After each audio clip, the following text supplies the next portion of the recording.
మనం ఆర్థికంగా చేతిలో సంపద ఉన్నా కానీ చేయలేనటువంటి ఒక జన్మకి ఒకసారే సరిపోయేటటువంటి పెద్ద పెద్ద కార్యక్రమాలు పూర్వజన్మలో ఆ సుకృతం ఉంటే తప్ప ఈ యాగంలో పాల్గొలేనటువంటి అవకాశంగా స్వామి చూపిస్తూ ఉంటాడు. ఎంతో వ్యయ ప్రయాసాలు కోర్చి ఇంత కార్యక్రమాన్ని భారాన్ని మీద వేసుకుని చేయడం అనేటువంటిది చాలా అసాధ్యం, దుస్సాధ్యం కూడా. ఇంకేదంటే ఎవరో ఒక డిపార్ట్మెంట్ వాళ్ళు కానీ పెద్ద పెద్ద దేవాలయాలు కానీ ఒక సంస్థలు కానీ చేసేటటువంటి పని ఈ సంస్థకి ఒక్కళ్లే వన్ మ్యాన్ ఆర్మీలా పనిచేస్తూ చాలా వ్యయ ప్రయాసంతో కూడుకున్న మాట ఎలా ఉన్నా ఎంతో బాధ్యతాయుతమైనటువంటి పని అయితే తప్ప ఇంతవరకు లాక్కురావడం చాలా కష్టసాధ్యం అయ్యింది. రేపటి రోజు వంట ఎక్కడ పెట్టుకోవాలనేటటువంటి సిద్ధాంతంలో 24/7 లా పనిచేస్తున్నారు ఇక్కడ. అది రేపు ఉదయానికి సానుకూలం అయితే వచ్చినటువంటి స్వాములకి మిగిలిన వారికి స్వామి ప్రసాదాలకి ఆ సమయం కేటాయించుకునేటటువంటి ఏదో చాలా ఎమర్జెన్సీ వర్క్లా నడుస్తోంది. రేపు ఉదయం 9:40 ప్రతిష్ఠ సంకల్పం. స్వామి అయితే లోపలున్నారు తప్ప పైన శిఖరం శిరమిత్యాహు గర్భదేహే గళంతద అని శిఖరం అనేటటువంటిది ఒక శరీర రూపంగా మనం భావిస్తే అది శిఖరం శిరస్సు లాంటిది, స్వామి ఉండేటటువంటిది హృదయస్థానం లాంటిది అని ఒక సిద్ధాంతం.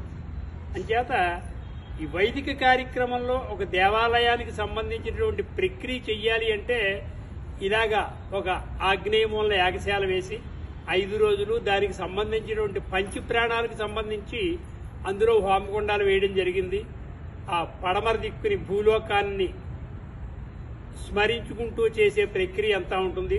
భువర్లోకం, సువర్లోకం వాటికి సంబంధించినటువంటి ఆ స్వామికి సంబంధించిన కళలన్నీ కూడా ఆ రేసెస్ అందులోంచే తీసి స్వామికి ఆపాదించేస్తాం. మనకు ప్రత్యేకించి శ్రీభూదేవులు, అమ్మవారు గోదాదేవి, అలాగే స్వామి వాహనమైనటువంటి గరుత్మంతుడు, పైన శిఖరం, ఆ పక్కని మన నటరాజస్వామి, ఆంజనేయ స్వామి, చాలా మూలవర్లు, ద్వారపాలకులతో సహా పరిపూర్ణమైనటువంటి ఆలయానికి ఆపాదించబడినటువంటి ఆ ప్రక్రియ అంతా కూడా రేపటి నుంచి ప్రారంభమవుతుంది. 9:40 సంకల్పించబడి రేపు యాగశాలలో ఏ కార్యం నిమిత్తంగా మనం సంకల్పం చేసుకుంటున్నామనే దాన్ని ఒక ప్లెడ్జ్ తీసుకుని కంకణం కట్టుకుని కార్యక్రమాన్ని ఆరంభిస్తాం. మొట్టమొదటి గోపూజతో ప్రారంభమవుతుంది. సాయంకాలం అంకురార్పణ. 25 సంస్కారాలు ఉంటాయి ప్రతిష్ఠ అనేటప్పటికి.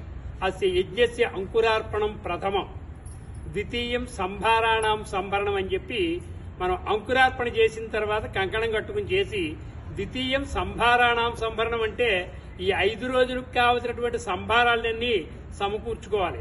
పెళ్లికి కావాల్సినవన్నీ అప్పటికప్పుడు దండలకు పరిగెట్టి అప్పటికప్పుడు తమలపాకులో పరిగెడితే అది కన్యాదాత ఫెయిల్ అవుతాడు. అంచేత మిమ్మల్ని అందరినీ చక్కగా క్రోడీకరించి అందరి సహకారంతో చేసేటటువంటి కార్యక్రమంగా మీరు కూడా భావిస్తూ ఈ 5 రోజులు జరిగేటువంటి కార్యక్రమానికి మీరు మీతో కూడా వచ్చినటువంటి అనుయాయులు అందరినీ ప్రోత్సహించి అందరినీ ఇందులో పార్టిసిపేట్ చేసి అందరూ తలో చెయ్యి వేస్తే మనం 4వ తేదీని స్వామి శిఖరం ఉంచేటటువంటి సుముహూర్తానికి మనం చేరుకోగలం.